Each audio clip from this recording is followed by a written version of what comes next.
Mr. Morrison, you were on that call, and there was no mention of withholding aid on the call, correct? That is correct, Congresswoman. And there was no quid pro quo, correct? Correct. No bribery? Correct. No extortion? Correct. And Ambassador Volker, I presume you got a readout of the call, is that correct? Very terse readout, but yes. In this tertiary readout of the call, Ambassador, from the U.S. participants, was there any reference to withholding aid? No, there was not.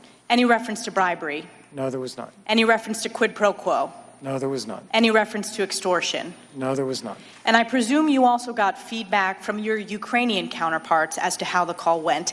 Did they mention the withholding of aid? No, they did not. Did they mention any quid pro quo? No, they did not. And did they mention any bribery? No, they did not. And in fact, the day after the call, you met with President Zelensky. This would be on July 26th. That's correct. And in that meeting, he made no mention of quid pro quo. No. He made no mention of withholding the aid. No. He made no mention of bribery. No. So the fact is the Ukrainians were not even aware of this hold on aid. Is that correct? That's correct.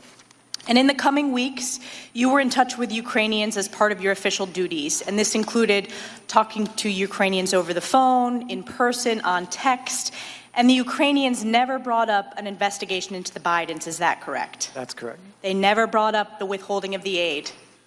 That's correct. They never brought up quid pro quo or bribery. Let me bring up the aid. They did bring that up after the Politico article appeared on the 29th. I'm going to get to that, but until the Politico article, then, no. They did not bring it up.